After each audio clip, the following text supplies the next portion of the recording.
교회를 다니는 사람들에게 이런 문제는 솔직하게 이야기하기 어려운 그런 문제들로 보여집니다.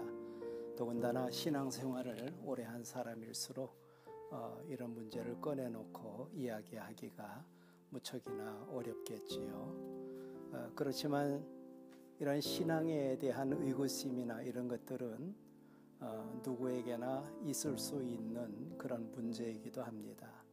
그래서 이 문제를 잘 정리하는 것은 앞으로의 그 신앙생활에 있어서 많은 유익을 가져올 것으로 그렇게 보여집니다. 어떤 사람들은 간혹 그렇게 얘기를 해요. 뭘 의심하느냐, 그냥 믿으면 되지 않느냐, 그렇게 이야기를 하지만 사실은 그렇게 간단하게 넘어갈 수 있는 그런 문제는 아닌 것 같습니다. 왜냐하면은 내가 가진 이 믿음이 참 믿음인지 아닌지 이것을 우리는 시험을 해보고 정확하게 해야 되기 때문에 우리들은 이 문제를 짚고 넘어가는 것이 중요한 일 중에 하나로 그렇게 보여집니다. 고린도후서 3장 13장 5절에는 너희 자신을 시험하고 확증하라고 그렇게 분명하게 말씀을 하고 있습니다. 그러니까 우리가 가지고 있는 이 믿음이 정확한 믿음인지 확실한 믿음인지를 분명히 해야 된다라는 그런 말씀이지요. 그런데 우리가 믿음을 정확하고 또 확고하고 분명하게 해야 될 이유는 우리들에게 있는 많은 어려운 일들 때문에 그렇습니다. 우리들에게 있는 많은 어려움들이 있을 때에 우리들의 믿음이 견고하고 확실하지 않으면은 그때에 우리들은 많은 어려운 장벽에 부딪힐 수밖에 없기 때문에 그렇습니다. 아마 많은 사람들은 어려움이 올 때에 자신의 경험이나 또는 감정이나 그리고 또 어떤 경험, 체험 이런 것들에 의존을 하려고 할 때가 많이 있습니다. 그러나 그것은 정확한 것이 될 수가 없겠지요. 더 나아가서 이 문제가 정리되지 않는다라면은 우리 신앙생활에 있어서는 진전이 이루어질 수가 없다라고 하는 겁니다. 기초가 튼튼하지 못하면은 집이 무너지는 것과 마찬가지로 이런 신앙의 가장 기본적인 질문들 이런 것들이 정확하게 정립이 되어 있을 때에 우리들의 신앙은 아름답게 성숙해 갈 수가 있는 것이지요. 그래서 내가 가지고 있는 믿음이 정확한 믿음인지 아닌지 확고한지 아닌지를 우리는 분명하게 짚고 넘어가는 것이 대단히 중요한 문제이지요. 검증을 해볼 수 있어야 된다는 얘기예요. 그런데 성경을 보면은 이 믿음이라고 하는 것은 우리가 만들어낼 수 있는 것이 아님을 분명히 하고 있어요.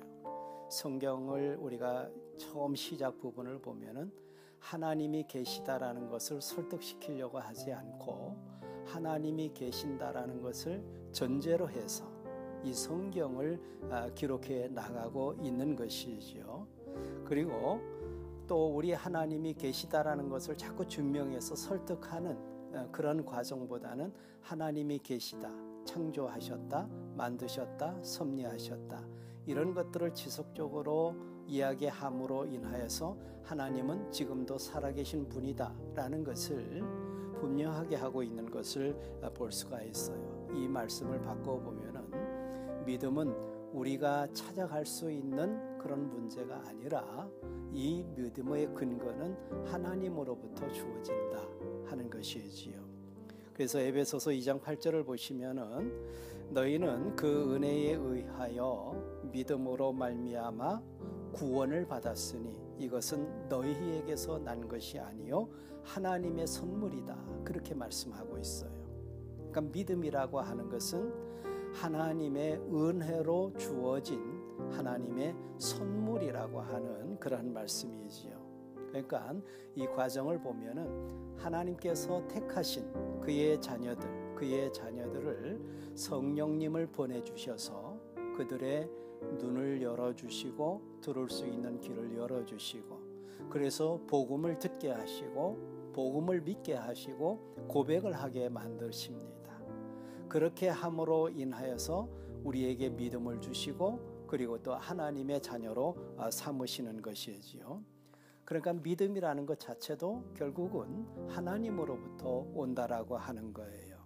그러니까 우리가 어떤 율법을 지켜서 우리가 구원을 받는다든지 그렇게 되는 것이 아니라 우리에게 주어지는 은혜의 선물이다 하는 것을 우리가 먼저 기억할 필요가 있는 것이지요.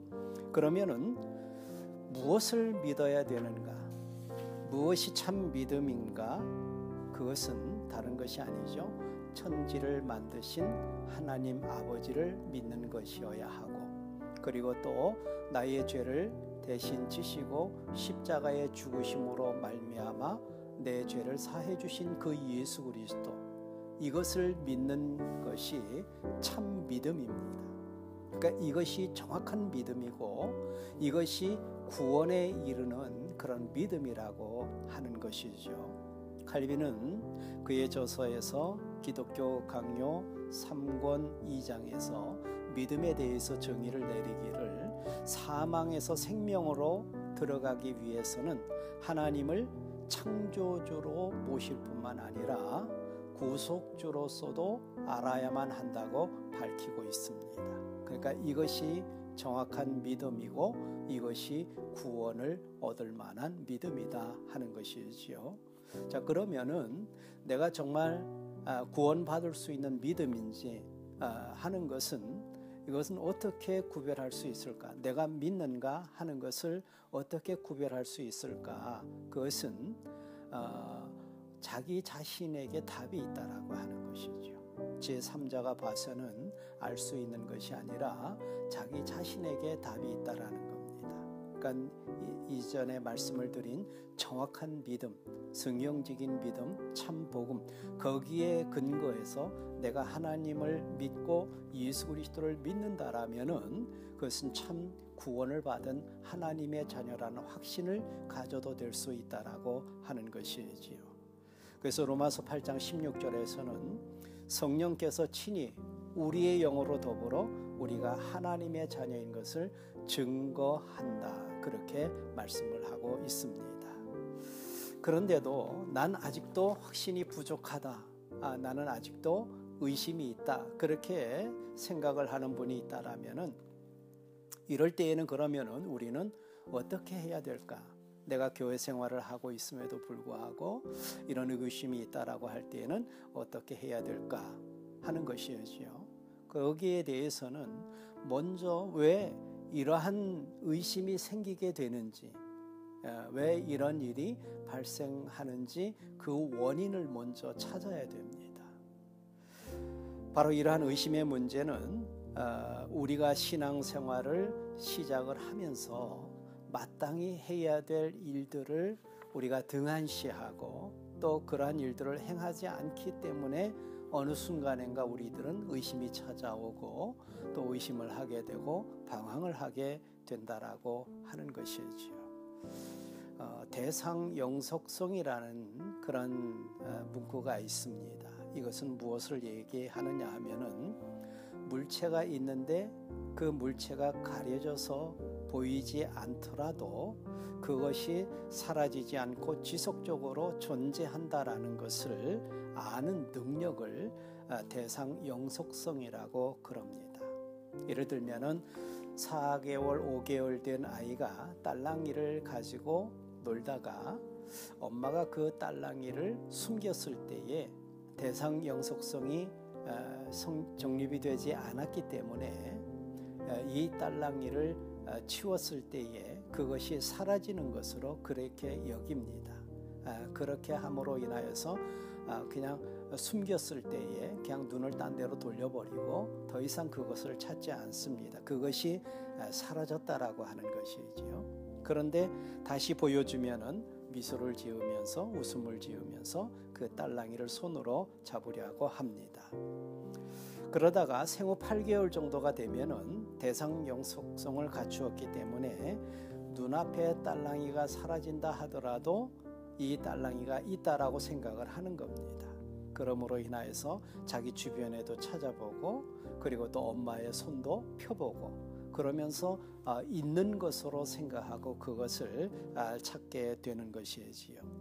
자, 마찬가지로 하나님이 우리의 눈앞에 계시지 않는다 할지라도 어느 순간에 사라진 것처럼 느껴질 때에 이 영적인 대상형 속성이 계속 유지되고 그 능력을 갖춘 그런 사람은 하나님이 존재하신다는 것을 알고 있게 되는 것이지요. 그렇기 때문에 방황하거나 두려워하지 않을 수 있게 되는 것입니다.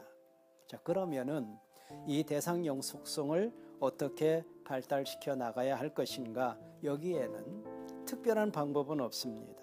평소에 하나님과의 관계를 꾸준히 맺어 나갈 수 있어야 된다라고 하는 거예요.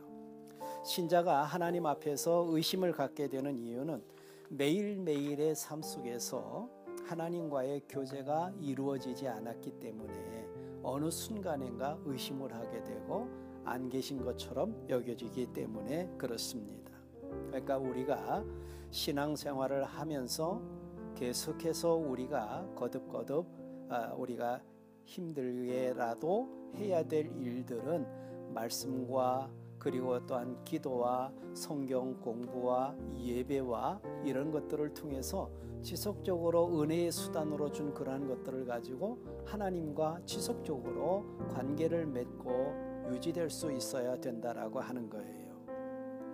그래서 우리가 하나님의 말씀, 기도, 묵상, 은혜의 수단 이런 것들을 가지고 하나씩 우리의 신앙을 경험하고 쌓아간다라면은 틀림없이 우리들은 의심하지 않고 신뢰하면서 하나님을 굳건히 믿는 믿음을 가지고 평생을 살아갈 수 있게 되는 것이지요.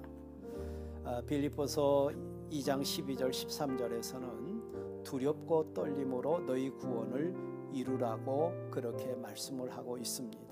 이것은 구원을 받지 못한 사람들에게 하는 이야기가 아니고 이것은 구원을 받은 하나님의 자녀들에게 매일매일 두렵고 떨림으로 구원을 이루라는 얘기예요. 그 말씀은 어떤 말씀이냐 하면은 예수님과 함께하는 삶, 이러한 삶은 두렵고 떨림으로 나타난다라는 그런 말씀이지요. 그러니까 구원받은 자, 즉 예수 그리스도와 함께하는 사람은 두렵고 떨림으로 이 구원을 이루어가게 된다라고 하는 그런 말씀이에요. 그러니까 구원 이후에 경건의 연습, 그리고 또 신앙의 훈련, 우리들의 노력, 수고 이러한 것들이 필요한데 그러한 것들을 우리가 하지 않음으로 인하여서 여러 가지 시험이 올 때에 우리들은 신앙에 방황을 하게 되고 정체성을 잃어버리게 되는 것입니다. 이제 오늘 이 여러 가지의 제시한 말씀과 그리고 또한 내용들을 면밀히 살펴보시면서 자신의 신앙을 검증할 수 있어야 되겠습니다. 나는 정말 하나님을 믿는 것인지 아니면은 다른 것을 믿고 있는 것인지, 내 믿음은 정확한 것이 정말 구원받을 만한 믿음인지, 이런 것들을 스스로 점검을 해 놓고 확인을 하시고 확증을 가지시고 앞으로 신앙생활을 지속적으로 노력한다라면은 아마 흔들림 없이 평생을 우리 하나님을 믿는 믿음을 가지고 살아갈 수 있게 될 것입니다. 무엇보다도 분명한 것은 예수 그리스도가 내 마음에 오신다라면은 우리의 삶은 바뀐다 하는 것이죠. 나무는 열매를 보면 알 수가 있습니다. 과연 나는 무엇을 위해서 노력하고 있는지, 그리고 또 나는 무엇을 추구하는지 하는 이런 것들을 우리가 하나하나씩 매일매일 점검을 해보면서 확증하면서 우리가 신앙생활을 해나갈 수 있기를 바라고요. 그것으로 인하여서 흔들림 없이 평생 우리 주님을 섬기는 충성된 그리스도인들이 다 될 수 있기를 주님의 이름으로 간절히 축원합니다. 감사합니다.